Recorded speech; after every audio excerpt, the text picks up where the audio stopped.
প্রিয় দর্শক, বিরতির পর আবারও ফিরে এলাম ডিপিআরসি ডাক্তারের চেম্বার থেকে অনুষ্ঠানে। ইতিমধ্যে একজন দর্শক আমাদের অপেক্ষায় আছেন, আমরা ফোনটি নিয়ে নিচ্ছি।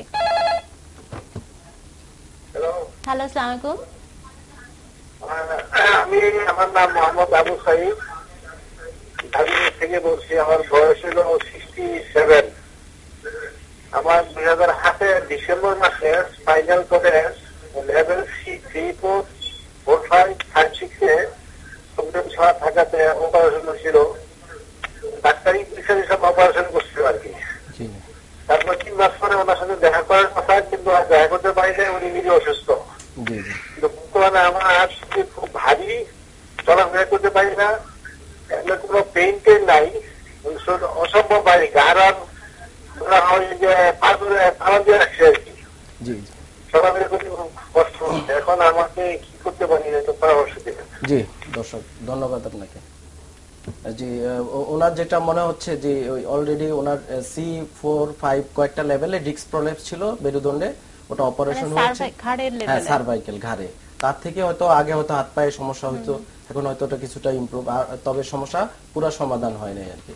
তো দর্শক, আপনাকে আমার পরামর্শ হচ্ছে, যেহেতু অলরেডি আপনি অপারেশন করেই ফেলেছেন, আর অপারেশন করলে যে এটা সমস্যা আবার দেখা দিবে না এমন কোনো কথা নেই, কারণ ঘাড়ে 7টা ভার্টেব্রা আছে আর পুরা মেরুদণ্ডে 33টা ভার্টেব্রা। তো 7টা ভার্টেব্রার ভিতরে হয়তো আপনার 1-2টা লেভেলে ডিস্ক প্রলেপস হয়েছে, অথবা অপারেশনের পরে সেটা আরো বেড়েও যেতে পারে, অথবা অন্য লেভেলও আবার সমস্যা হতে পারে। তো আপনার এখন প্রপার ট্রিটমেন্ট হচ্ছে আপনার ফিজিওথেরাপি চিকিৎসা। আপনার ফিজিওথেরাপিতে আপনাকে আর অপারেশনে যেতে হবে না, বাকিটা জীবন ইনশাল্লাহ ভালো থাকবেন। যদি সঠিক ফিজিওথেরাপি চিকিৎসা দেওয়া যায় এবং নিয়মিত যদি 3-4 বেলা ফিজিওথেরাপি দেওয়া যায় এবং ফিজিওথেরাপিস্টের পরামর্শ অনুযায়ী যে ব্যায়ামগুলো আমরা শিখিয়ে দিই এগুলো আপনি করতে পারেন, এবং বাকিটা লাইফে ভারী কোনো কাজ না করা, স্বাভাবিক কাজ করবেন, সাবধানে চলাফেরা করবেন, কিন্তু ভারী কাজ করা, যেমন একটা বোঝা 10 কেজির বেশি কোনো বোঝা ক্যারি করা উচিত হবে না আপনার জন্য। আর একজন ফিজিওথেরাপিস্টের স্বর্ণপন্ন হয়ে চিকিৎসা নেন, ফিজিওথেরাপি নেন, ইনশাল্লাহ আপনি আশা করি ভালো থাকবেন।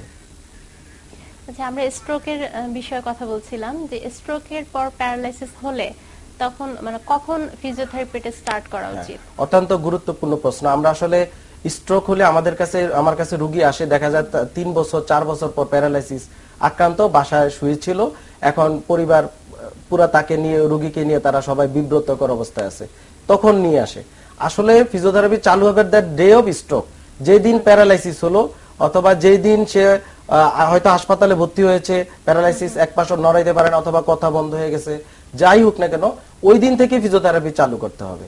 এবং ফিজিওথেরাপির কিছু নিয়ম আছে, যে ওই দিন থেকে আপনার দেখা যায় হাসপাতালে আমরা রোগী রাখার পর একটু মোটামুটি ইমপ্রুভ হয়ে গেলে, বাট প্যারালাইসিস এক পাশ অবশ হয়ে গেছে, আমরা বাসায় রোগী চলে যায়, অথবা আর দ্বিতীয় চিকিৎসা নেয় না, যেটা আমরা বলি তাকে আবার পুনর্বাসন করতে হবে। তাকে পুনর্বাসন প্রসঙ্গে আমরা কথা বলবো ফোনটি নিয়ে।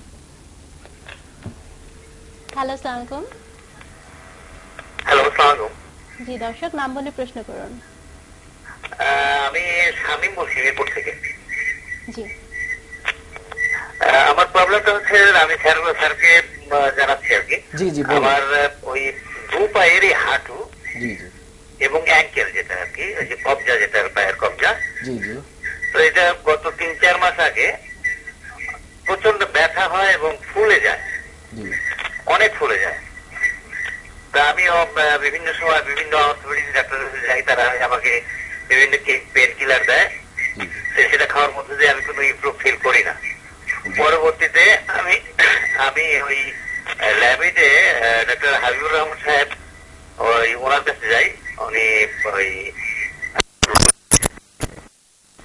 উনি আমাকে এখান থেকে দুই হাঁটুর থেকে ফ্লুইড বের করে এবং সেখানে ইনজেকশন দিয়ে দেয়, 3 মাসের ডোজ দেয় আমাকে। 3 মাসের ডোজ নেওয়ার পরে এখন আমি ব্যথা অনুভব ওইরকম ভাবে করছি না, বাট আমার আবার ফুলে যাচ্ছে। যে আপনার বয়স কত দর্শক? আমার বয়স 47। আপনার ডায়াবেটিস আছে? হ্যাঁ, ডায়াবেটিস আছে। জি দর্শক, ধন্যবাদ আপনাকে। আসলে হাঁটু, ওটার যে সমস্যা, হাঁটু এবং অ্যাঙ্কেল দুইটাতেই সমস্যা, যে ফুলে যায় এবং ব্যথা ছিল, এখন ব্যথা নাই, হয়তো ইনজেকশন দেওয়াতে ব্যথা নাই, বাট আবার ফুলে যাচ্ছে। তো এটার বিভিন্ন কারণে হাঁটুর সমস্যা হতে পারে। আপনার বয়স এখন 40 আপ, পরটিয়া বয়সে হাঁটু ক্ষয়জনিত সমস্যা হতে পারে, তাছাড়া বিভিন্ন আর্থ্রাইটিস সমস্যা থেকে হাঁটু ফুলে যেতে পারে বা পা ফুলে যেতে পারে, অথবা কিডনি সমস্যা থেকে অনেক সময় হাত পায়ে পানি আসতে পারে বা ফুলে যেতে পারে। তো আপনাকে আসলে রোগটা সঠিক কি সমস্যা হচ্ছে এটা নির্ণয় করা জরুরি। অবশ্যই চিকিৎসক আপনাকে পরীক্ষা নিরীক্ষার মাধ্যমে রোগটা অবশ্যই নির্ণয় করে দিবেন যে কি সমস্যা হচ্ছে। তো আপনার চিকিৎসা সুন্দরভাবে আগাচ্ছে যথারীতি। এখন যেহেতু আবার সমস্যা হচ্ছে, আপনি অবশ্যই চিকিৎসকের শরণাপন্ন হবেন। আর দীর্ঘমেয়াদী ব্যথার ওষুধ খাওয়াটা আসলে উচিত না, এতে বিভিন্ন আরো হাত পায়ে পানি আরো জমতে পারে, কারণ কিডনি অনেক সময় কাজ করতে পারে না ব্যথার ওষুধের কারণে। তার জন্য আপনাকে সেফ ট্রিটমেন্ট হচ্ছে ফিজিওথেরাপি। ফিজিওথেরাপি যদি আপনি রেগুলার নিয়মিত ফিজিওথেরাপিস্টের তত্ত্বাবধানে নেন এবং ওনার নিয়ম অনুযায়ী যদি 2 থেকে 3 বার ইভেনকি আপনাকে হাসপাতালে ভর্তি হতে হয়, সেটা যদি থেরাপি নেন, আপনি এই ব্যথা বেদনা অথবা আপনার যে সমস্যা হচ্ছে এ থেকে আপনার ফুলা থেকে অনেকাংশে মুক্তি পাবেন। তবে তার আগে দরকার আপনার রোগটা নির্ণয় করা যে কি সমস্যা হয়েছে। এটা কি কোনো আর্থ্রাইটিস?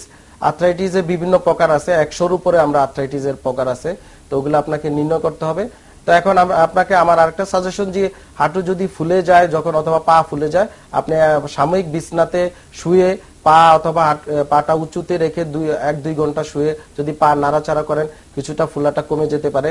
আর তাছাড়া আপনি হাঁটুতে অথবা পায়ে যদি ব্যথা হয়, ব্যথায় গরম পানি সেক দিতে পারেন, এত আপনি অনেকাংশে উপকৃত হবেন। তবে আপনাকে আগে রোগটা নির্ণয় করে আর এটা ব্যথা বেদনার প্রপার ট্রিটমেন্ট হচ্ছে ফিজিওথেরাপি চিকিৎসা।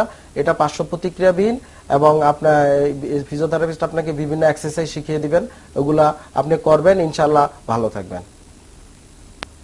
আচ্ছা, আমরা পুনর্বাসন জি, আমি যেটা বলতেছিলাম যে স্ট্রোক জনিত প্যারালাইসিসের যে সমস্যা, রোগী বছরের পর বছর ফেলে রাখে অথবা মনে করে এমনিতেই ভালো হয়ে যাবে, মানুষের বিভিন্ন ধারণা, অথবা মানুষের আসলে অনেক ব্যয়বহুল হয়ে যায় চিকিৎসা। একজন স্ট্রোক করার পর দেখা যায় তাকে আইসিইউতে রাখতে হলো, কিছুদিন তার জ্ঞান ফিরার পর এই যে চিকিৎসা খরচ। কিন্তু এটা যত তাড়াতাড়ি শুরু করা যাবে ফিজিওথেরাপি, তত তাড়াতাড়ি তো তার ভালো হবে। হ্যাঁ, এই ক্ষেত্রে ফিজিওথেরাপি চিকিৎসাটা হতো, যেহেতু ফিজিওথেরাপি চিকিৎসাটা পুনর্বাসন, আবার তাকে নরমাল লাইফে ওইদিকেও তো রোগী খেয়াল করে না অথবা আমরাও খেয়াল করি না, যার কারণে রোগী বাসায় চলে যায়। এখানে খরচের বিষয়টা যেহেতু আসলো, যদি শুরুতে ট্রিটমেন্টটা স্টার্ট করা যায় তাহলে তো সে তাড়াতাড়ি ইমপ্রুভ করবে। হ্যাঁ, তাড়াতাড়ি ইমপ্রুভ হয় যদি শুরুতেই ফিজিওথেরাপিটা চালু করা যায় এবং ফিজিওথেরাপিস্টের তত্ত্বাবধানে। যদি আর রোগী যদি এরকম হয় যে রোগী কনসাস, কথা বলতে পারে, এখন মোটামুটি হাত পা নাড়াইতে পারে না, অ্যাটেন্ডেন্সকে যদি শিখিয়ে দেওয়া যায় কিছু ব্যায়াম যেগুলো সে বাসায় আমরা কিছু শিখিয়ে দিতে পারি, কিন্তু আসলে অ্যাটেন্ডেন্স তো প্রপার ট্রিটমেন্টটা সে দিতে পারবে না, যে কিভাবে ফিজিওথেরাপিটা দিতে হবে। এই ক্ষেত্রে অনেক সময় আমাদের ইলেকট্রোথেরাপি দিতে হয়, নার্ভ স্টিমুলেটর ইউজ করতে হয়, বিভিন্ন আপনার থেরাপিউটিক এক্সারসাইজ যেটা ফিজিওথেরাপিস্ট নিজের হাতে করাবেন এবং নিজের তত্ত্বাবধানে, এবং বিভিন্ন উন্নত বিশ্বে এখন এই ফিজিওথেরাপির এই আমরা হাইড্রোথেরাপি ইউজ করি। এসব প্যারালাইসিস রোগীদেরকে কি করা হয়, হাইড্রোথেরাপি মানে সুইমিং পুলের মতো পুলে নামিয়ে দেওয়া হয়, ওখানে রোগী অটোমেটিক পানির একটা মানে আপ থ্রাস্টের মাধ্যমে এবং ওয়ার্ম ওয়াটারের মাধ্যমে রোগী হাত পা নাড়ায়, দেখা যায় আস্তে আস্তে রোগী ইমপ্রুভ হয়ে যায়। আমরা আরেকটা ফোন আছে, ফোনটা নিয়ে নিচ্ছি। হ্যালো, আসসালামু আলাইকুম। আসসালামু আলাইকুম। জি দর্শক, নাম বলে প্রশ্ন করুন। আমি ডাক্তার সুরেশের সাথে কথা বলছি। জি জি বলুন। আচ্ছা, আমার বয়স 23 বছর, আমি সৌদি আরব থেকে বলছি। জি জি। আমার পায়ের দুঃখিত, লাইনটা কেটে গেছে। আর আমি যেটা ফিজিওথেরাপির কথা বলতেছিলাম, জি ফিজিওথেরাপি এই প্যারালাইসিসের ক্ষেত্রে দেখা যায় অনেক সময় আমরা বাসায় গিয়ে ফিজিওথেরাপি দিতে বলা হয়, এতে আসলে কোনো বেনিফিট আসে না। এসব রোগীকে আপনাকে হসপিটালাইজ করে রেগুলার 3 থেকে 4 বার থেরাপি দিতে হয়, কারণ একটা লোক এক পাশ অবশ অথবা 4 হাত পা অবশ শুয়ে আছে, আমরা সারাদিন নাড়াচড়া করছি, সুস্থ মানুষ যারা সবই করতেছি, কিন্তু সে তো কিছুই করতে পারে না।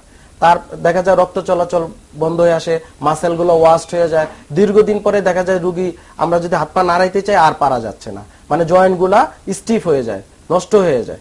তো এই ক্ষেত্রে একেবারে শুরু থেকে যদি আমরা ফিজিওথেরাপি দিতে পারি এবং রেগুলার 3-4 বেলা হসপিটালাইজ করে ফিজিওথেরাপি দেওয়া যায়, এবং আমরা বিভিন্ন আর্টিফিশিয়াল ডিভাইস ইউজ করি, মানে ওয়াকার দিয়ে তাকে ট্রেন করানো হয় কিভাবে হাঁটবেন, মানে আবার পুনর্বাসন। একটা শিশু জন্মের পরে কিন্তু হাঁটতে পারে না, তাকে আমরাই পরিবেশ থেকে শিখাই কিভাবে বসতে হবে, আবার কিভাবে দাঁড়াইতে হবে, আমরা ধরে দেই যে তো বাবু দাঁড়াও এইভাবে। তদ্রুপ এই প্যারালাইসিস হলে রোগী আবার সে শিশুর মতো ঘটনা হয় যে সে আর হাঁটতে পারে না, তখন তাকে বসা শেখানো, দাঁড়া করানো শেখানো, তাকে হাঁটানো শেখানো, এই যে এই পুনর্বাসন চিকিৎসাটা, এটা ফিজিওথেরাপিস্টের রেগুলার এবং 3 থেকে 4 বার থেরাপির মাধ্যমে এটা সম্ভব, এবং হয়তো কিছুটা সময় লাগে, হয়তো 2 থেকে 4-5 মাস সময় লেগে যেতে পারে। এই ক্ষেত্রে আসলে ব্যয়বহুলতার একটা ব্যাপার চলে আসে যে এতদিন ফিজিওথেরাপি মানে সিভিয়ার কন্ডিশন, সেটা ইমপ্রুভ তো হতেও সময় লাগে। হ্যাঁ, সময় লাগে, একটু ধৈর্য ধরতে হবে, ধৈর্য ধরতে হয়। তবে যখন ভালো দিকে, তখন যখন বাসায় চলে যাবে, তখন যদি অ্যাটেন্ডেন্ট যে থাকেন উনি যদি শিখে নেন, এই সময়ের ভিতরে কন্টিনিউ করেন, যে এই সময়ের ভিতরেই যে অ্যাটেন্ডেন্ট থাকে অথবা পরিবারের অন্যান্য সদস্যরা তারা যদি ব্যায়ামগুলো শিখে নেয়, তারপরে বাসায় গিয়ে রোগী মোটামুটি ইমপ্রুভ হয়ে গেলে, হাঁটতে পারলে, আমরা বাসায় যদি তারা করে, আস্তে আস্তে রোগী দেখা যায় যে আবার স্বাভাবিক, একেবারে নরমাল না আসুক, তার নিজের কাজ সে নিজে করতে পারবে, নিজের বাথরুমে নিজে যেতে পারবে, নিজের গোসল নিজে করতে পারবে, নিজের খাওয়া নিজে খেতে পারবে, আরেকজনের উপরে তাকে ডিপেন্ডেন্স হতে হবে না। এই জন্য আমাদের সবাইকেই সচেতন হতে হবে, এবং ফিজিওথেরাপি চিকিৎসা আপনাকে যদি প্রয়োজন হসপিটালে ভর্তি থেকে করতে হয়, সেটাও করতে হতে পারে। আচ্ছা, আর সাধারণত এটা কতবার করে দিতে হয়, যেমন ধরেন হাঁটু ব্যথা বা কোমরে ব্যথা, এই সমস্ত ক্ষেত্রে? এটা আসলে এটা একটা ইম্পর্টেন্ট কথা যে আমরা ফিজিওথেরাপি অনেক সময় যে ফিজিওথেরাপি দিতে হবে, ফিজিওথেরাপি দিচ্ছে, বাট হয়তো আশানুরূপ রেজাল্ট আসতেছে না। এই জন্য একজন ফিজিওথেরাপিস্ট রোগীকে ডায়াগনোসিস করে সেই নির্ধারণ করে দিবে যে কত বেলা থেরাপি দিতে হবে তাকে। সেটা হাঁটু ব্যথার জন্য একরকম, প্যারালাইসিস রোগীর জন্য আরেক রকম, কোমর ব্যথা রোগীর জন্য আরেক রকম। যেমন ডিস্ক প্রলেপসের রোগী যে যারা আছে, কোমর ব্যথা, ডিস্ক প্রলেপ জনিত ব্যথা, এরা মনে করে এসব রোগী দেখা যায় এসে ফিজিওথেরাপি নিয়ে যায়, এতে আসলে কোনো লাভ হয় না, আরো খারাপের দিকেও যেতে পারে। কারণ আমরা যখন ফিজিওথেরাপি দেই, বিভিন্ন এক্সারসাইজ করাই, বিভিন্ন ইকুইপমেন্ট ইউজ করে ট্রাকশন দিতে পারি, যার কারণে মেরুদণ্ডটা আবার কিছুটা লুজ হয়ে যায়। সেই ক্ষেত্রে যদি আমরা হসপিটালে থাকে রোগী, আর এই রোগী খারাপ হওয়ার কোনো সম্ভাবনা থাকে না, এবং খুব দ্রুত ইমপ্রুভ হয়ে যায়। ডিস্ক প্রলেপস রোগী, তাকে আর অপারেশন করতে যেতে হয় না। ফিজিওথেরাপি সেক্ষেত্রে 3-4 বার দিতে হয়। তার জন্য রোগীকে অবশ্যই ফিজিওথেরাপিস্টের শরণাপন্ন হয়ে যে উনি নির্ধারণ করে দিবে কয়বার করবে, কি কি থেরাপি দিবে। ফিজিওথেরাপি তো একটা বিশাল একটা সাবজেক্ট, এখানে ইলেকট্রোথেরাপি আছে, এক্সারসাইজ আছে, বিভিন্ন ইকুইপমেন্টের ব্যাপার আছে, বিভিন্ন অর্থোসিসের ব্যাপার আছে, তারপরে পানির মাধ্যমে যেটা বলছিলেন হাইড্রোথেরাপি, হাইড্রোথেরাপিটা খুবই একটা ইম্পর্টেন্ট আমাদের দেশে আসলে আমরাও চালু করতে পারি নাই, কারণ খুব expensive, as like swimming pool, but swimming পুলের চেয়েও বেশি খরচ করতে হয় একটা হাইড্রোথেরাপি পুল তৈরি করতে হলে, কারণ ওটা অ্যাটমসফিয়ারটা থাকবে ওয়ার্ম, ভিতরে ব্লাড টেম্পারেচারের কাছাকাছি, পানিটাও থাকবে গরম। আমরা প্যারালাইসিস রোগী যদি হাইড্রোথেরাপিতে নামিয়ে দেওয়া যায়, মানে পুলে নামিয়ে দেওয়া যায়, ওই যেটা আমরা টাব বলি অথবা পুলে, তাহলে তাকে খুব দ্রুত রোগী ওখানে আমরা এক্সারসাইজ করালে পানির ভিতরে রোগী দ্রুত ইমপ্রুভ হয়ে আসে, যেটা আমাদের দ্বারা এখনো সম্ভব হয়নি, হয়তো ইনশাআল্লাহ আমরা চেষ্টা করতেছি, ভবিষ্যতে এটা শুরু হবে। তো এখন এইসব রোগীরও পুনর্বাসন সম্ভব। আমরা যদি এক্সারসাইজ গুলা হসপিটালে থেকে রোগীকে করাই, আবার থেরাপি, বিভিন্ন ইলেকট্রোথেরাপি দেই, প্লাস রোগীর অ্যাটেন্ডেন্সকে আমরা শিখিয়ে দিই, এর ভিতরে রোগীর অ্যাটেন্ডেন্সকে শিখিয়ে দিতে হবে, কারণ ভুল থেরাপি দিলে আবার প্রবলেম হতে পারে। এখন একটা এক্সারসাইজ করাইতে গিয়ে যদি সে ইনজুরি করে, জোরে প্রেসার ক্রিয়েট করে, অথবা শুধু কেবল নাড়ায়, তাহলে তো হবে না, তাকেও শিখিয়ে দিতে হবে যে একটা আমার এই এলবোটার রেঞ্জ কতটুক, যে হাতটা কতটুক নড়বে, একটা পা কতটুক নড়বে, কোমর কত রেঞ্জ অফ মোশন, এটা জোড়াটা কতটুক তাকে নড়াচড়া করাইতে হবে, এটা ফিজিওথেরাপিস্ট নির্ধারণ করে দিবে।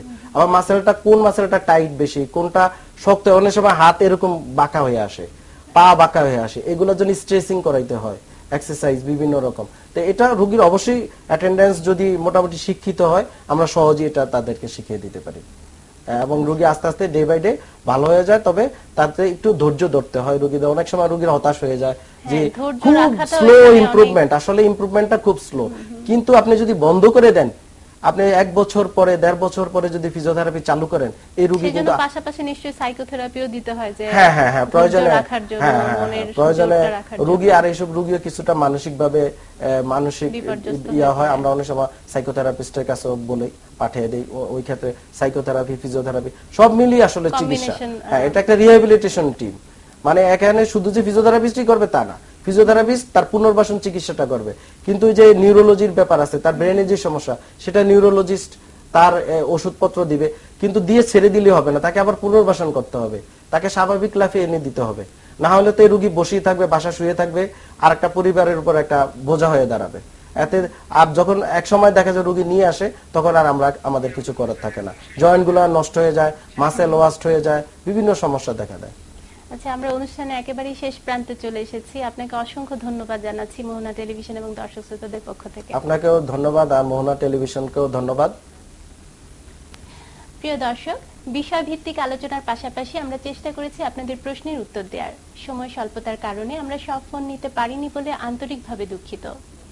দেখা হবে প্রতি সোম এবং মঙ্গলবার রাত 8:30 অনুষ্ঠানটি পুনঃপ্রচার করা হবে আগামীকাল ভোর 4:30। সবাই ভালো থাকুন, সুস্থ থাকুন, সুন্দর থাকুন। আল্লাহ হাফেজ।